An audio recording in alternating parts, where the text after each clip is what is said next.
নমস্কার বন্ধুরা, আজকে দুপুরের রান্না নিয়ে চলে আসলাম। আমি আজকে রান্না করবো। তো আমাদের আজকে অনেকদিন পর আছে না, কার্পু মাছ নিয়ে আসছে।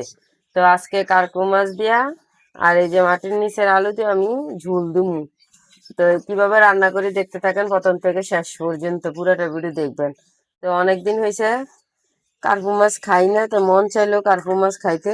তো এই কারণে আজকে কার্পু মাছ নিয়ে আসলো। আর মাছ কাইটা কুইটা ধুইয়া নিয়ে আসলাম। কাটাটা সময়ের অভাবে আমি দেখাতে পারিনি। তো এখন আমি কড়াই আগের থেকে বসা দিলাম। কড়াইয়া গরম হয়েছে ভালোভাবে। তো কড়াইয়া তেল দেবো। কড়াইয়া যদি ভালোভাবে গরম না হয় মাছ ভাঙ্গা যা, এই কারণে গরম করে নিলাম। তেলটা ভালোভাবে গরম করলাম। আর আমি সরিষার তেল দিয়ে রান্না করি। সরিষার তেলে আমরা খাই।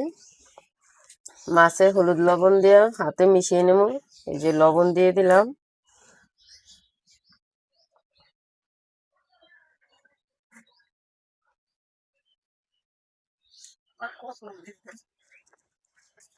হলুদ লবণ দিয়ে হাতে মিশিয়ে নেব ভালোভাবে। আমি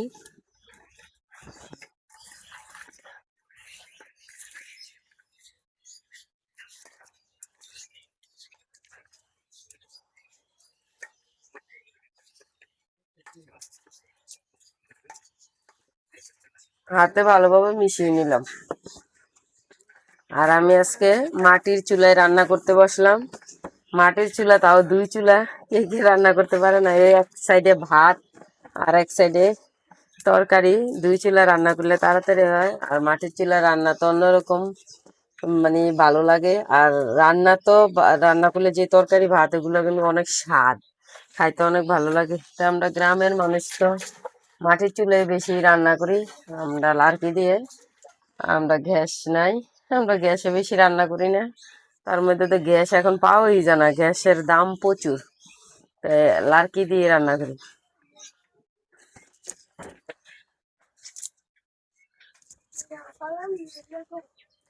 কড়াইয়ের তেল ভালোভাবে গরম হয়েছে, মাছ ভেজে নিতেছে।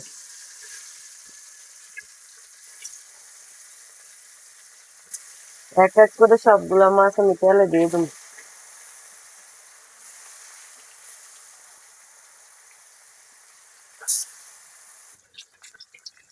মাছ ভাজা হয়েছে। মাছ তরকারি রান্না করলে এই ঝোলের মাছ একটু কম ভাজতে হয়, তাইলে ভালো। তো আমি একটু কমই ভেজে নিলাম, বেশি কড়া ভাজলাম না। ভাজা মাছ নামিয়ে নিতেছি।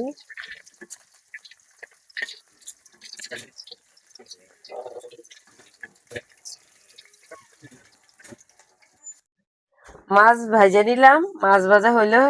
মাটির নিচের আলু আমি ভাজা নেবো। মাটির নিচের আলু ভাজা না নিলে হয় না, তাই আমি একটু তেলে ভাজা নেবো। মাটির নিচের আলু দিয়া টাটকা মাছ দিয়া ঝোল দিলে অনেক স্বাদ হয়, খাইতেও ভালো লাগে। তো আমি আজকে কিভাবে রান্না করি আপনারা প্রথম থেকে শেষ পর্যন্ত পুরোটা ভিডিও দেখবেন। মাটির নিচের আলু টাটকা মাছ দেয়া স্বাদই অন্যরকম। তো আজকে রান্না করতেছি। আলু ভালোভাবে লাল লাল করে আমি ভাজা নিলাম। তো আলু আমি নামিয়ে নেব। আলু ভাজা হয়েছে, মাছ ভাজার পর আলু ভাজা নিলাম।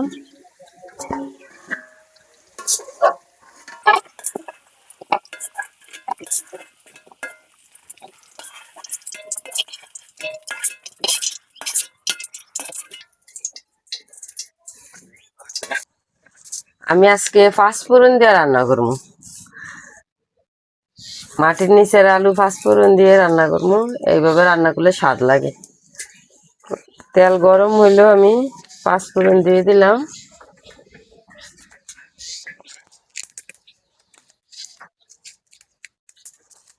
সাথে দিয়ে তেজপাতা দিলাম।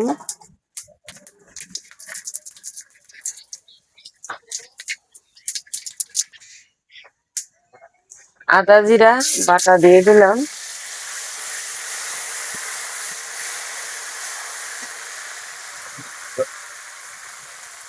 সামান্য জল দিয়ে দিলাম।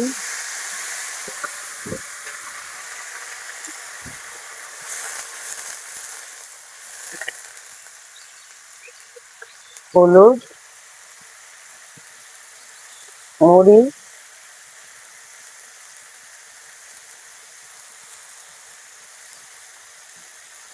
পরিমাণ মতন লবণ,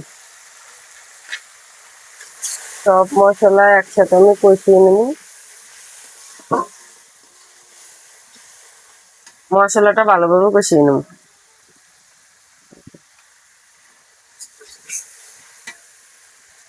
ভালোভাবে তেলের সাথে কষিয়ে নিলাম। এখন ভাজা আলু দিয়ে দিলাম। ভাজা আলু মশলার সাথে আর একটু ভালোভাবে কষিয়ে নেব। তরকারি যত কষান তারপরে স্বাদ বাড়বে, ভালোভাবে না কষালে স্বাদ লাগবে না, এই কারণে আমি ভালোভাবে কষিয়ে নিতেছি। ভালোভাবে তরকারি কষিয়ে নিলাম, জল দিয়ে দেব।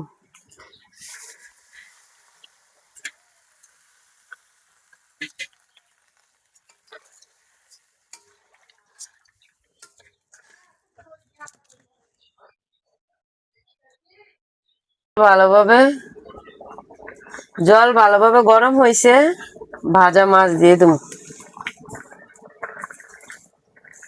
এক এক করে সবগুলো ভাজা মাছ আমি দিয়ে দিতেছি। মাটির নিচের আলু দিয়ে আজকে মানে তাজা কার্পু মাছ দেওয়ার ঝোল, সেই স্বাদ এই তরকারি। এইভাবে রান্না করলে স্বাদ লাগে খেতে। মাছটি দেওয়ার পর একটু হালকা ভাবে আমি লাড়া দিয়ে দেবো।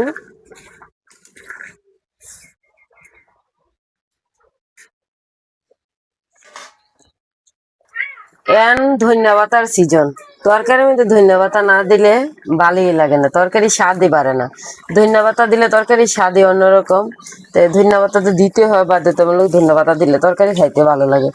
আর ধন্যবাতার একটা দেশি ধন্যা না, ধন্যবাতার একটা সুন্দর একটা গ্রান আসে, ওই গ্রানটা তো অনেক ভালো।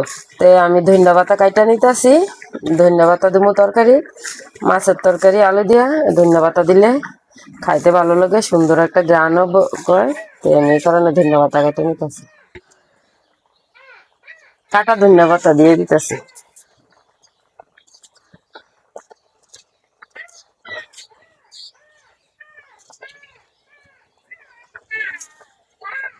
ধন্যবাদ দেওয়ার পর একটু আড়া দিয়ে দেবো হালকা ভাবে।